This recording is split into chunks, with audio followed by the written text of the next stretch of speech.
ഇപ്പോൾ അമേരിക്കയുടെ ഇറാൻ ആക്രമണത്തിൽ തുടർച്ചയായ 4 ദിവസത്തെ ഒരു ഇടവേളയുണ്ട്. 4ാം രാത്രിയിലും അമേരിക്കയുടെ ഭാഗത്ത് നിന്ന് ഇറാനിലേക്ക് ആക്രമണം ഉണ്ടായില്ല.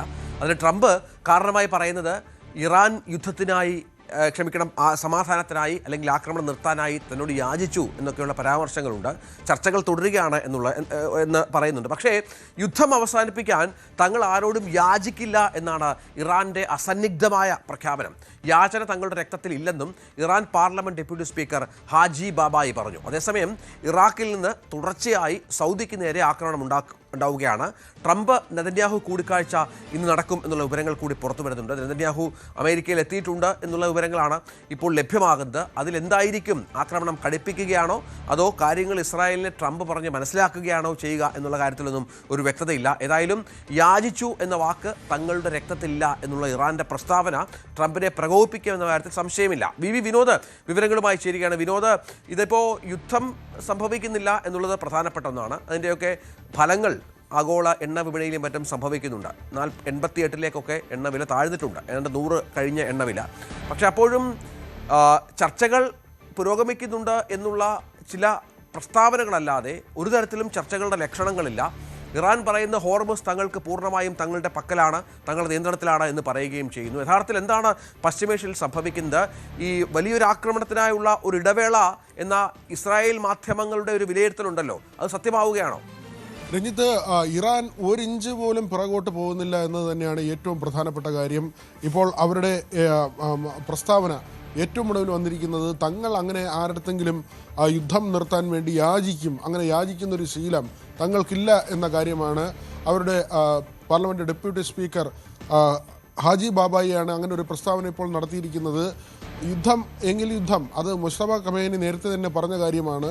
ആ ഒരു നിലപാടിൽ തന്നെയാണ് ഇറാൻ ഇപ്പോഴും നിൽക്കുന്നത്. പക്ഷേ അമേരിക്ക ആകട്ടെ ഇപ്പോൾ 4 ദിവസം പിന്നിടുന്നുണ്ട്, വളരെ നിശബ്ദമായി നിൽക്കുന്നു, ആക്രമണം തുടരുന്നില്ല. തുടർച്ചയായി ഇറാനിലേക്ക് ആക്രമണം നടത്തിയിരുന്ന അമേരിക്ക വളരെ പെട്ടെന്ന് തന്നെ അവരുടെ ആക്രമണം നിർത്തുന്ന ഒരു നിലയിലേക്ക് പോയി. അതിന് കാരണമായി പറയുന്നത് സെൻട്രൽ കമാൻഡിൻ്റെ ചീഫ്, അവരുടെ തന്നെ പ്രധാനപ്പെട്ട ഒരു ചീഫാണ് ബ്രാഡ് കൂപ്പറിൻ്റെ നിർദ്ദേശം ട്രംപിന് മേൽ ഉണ്ടായി. അല്ലെങ്കിൽ ട്രംപിനോട് അദ്ദേഹം പറഞ്ഞത് ഇനി ഇങ്ങനെ യുദ്ധം തുടർന്നാൽ അത് അമേരിക്കയ്ക്ക് വലിയ നഷ്ടങ്ങൾ ഉണ്ടാക്കും. കാരണം പ്രത്യേകിച്ച് അമേരിക്കയുടെ എന്തെങ്കിലും ആവശ്യത്തിന് വേണ്ടിയല്ല അങ്ങനെ ഒരു യുദ്ധത്തിലേക്ക് ഇറങ്ങിപ്പുറപ്പെട്ടത്. ഇസ്രായേലിൻ്റെ താല്പര്യം സംരക്ഷിക്കാൻ വേണ്ടി അമേരിക്ക ഇറങ്ങുകയായിരുന്നു. പിന്നീട് ഹോർമൂസ് പോലുള്ള ചർച്ചയിലേക്ക് അതിൽ നിന്നുള്ള ഒരു ലാഭക്കൊതി ട്രംപിന് ഉണ്ടായി. പക്ഷേ അതൊന്നും തന്നെ അമേരിക്കയ്ക്ക് ആത്യന്തികമായി മെച്ചമുണ്ടാക്കില്ല. മാത്രമല്ല ഗൾഫിലെ സഖ്യരാജ്യങ്ങളുണ്ട്, ഇവർക്കൊക്കെ തന്നെ ആയുധം കൊടുക്കുന്നതിന് പരിമിതിയുണ്ട്. അവരുമായി ബന്ധപ്പെട്ട് പല കരാറുകളുണ്ട്. പക്ഷേ ആ രാജ്യങ്ങൾക്കൊന്നും തന്നെ അങ്ങനെ പണം കൊടുത്ത് അമേരിക്കയിൽ നിന്ന് കൂടുതൽ ആയുധങ്ങൾ വാങ്ങുന്നതിനോട് താല്പര്യമില്ല. അവരുടെ ബജറ്റിനെ ബാധിക്കുന്ന ഒരു കാര്യമാണ്. അവരുടെ വ്യവസായത്തെയും ഈ എണ്ണ കച്ചവടത്തെയും ഒക്കെ തന്നെ ബാധിക്കുന്ന രീതിയിലേക്ക് കാര്യങ്ങൾ മാറുന്നുണ്ട്.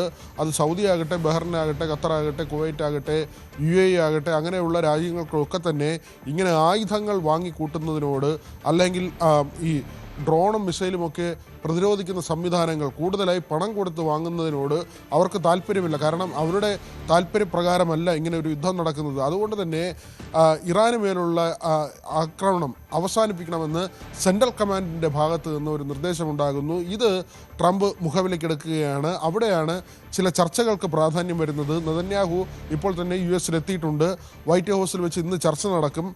നെതന്യാഹുവിൻ്റെ താല്പര്യം യുദ്ധം തുടരണം എന്ന കാര്യമാണ്. അക്കാര്യത്തിൽ ട്രംപ് എന്ത് നിലപാടെടുക്കും? നെതന്യാഹുവിനെ പറഞ്ഞു മനസ്സിലാക്കുക, അല്ലെങ്കിൽ നേരത്തെ തന്നെ ഈ ആക്രമണം അമേരിക്ക വെടിനിർത്തൽ പാലിച്ചപ്പോൾ നെതന്യാഹുവിൻ്റെ ഭാഗത്ത് നിന്ന് പ്രകോപനപരമായ പ്രസ്താവന ഉണ്ടാകുകയും ലെബനിലേക്ക്, ഹിസ്ബുള്ള കേന്ദ്രങ്ങളിലേക്ക് ആക്രമണം ഇസ്രായേൽ നടത്തുകയും ചെയ്തിരുന്നു. അത് അമേരിക്കയ്ക്ക് ഉണ്ടാക്കിയ തലവേദന ചെറുതല്ല.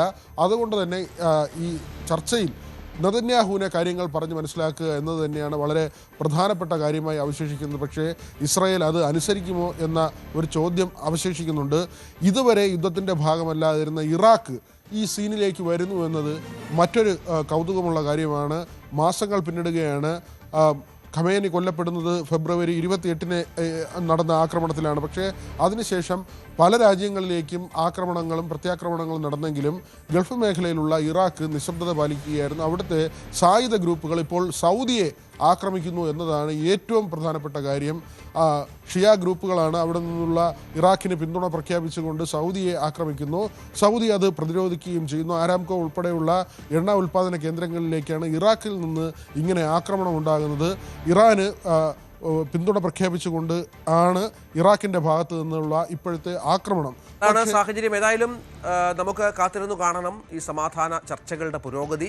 ഒപ്പം ഇന്നത്തെ ബെഞ്ചമിൻ നെതന്യാഹുവിൻ്റെ അമേരിക്കൻ സന്ദർശനം അത് എത്രത്തോളം ഫലപ്രദമാകുമെന്ന കാര്യമൊക്കെ.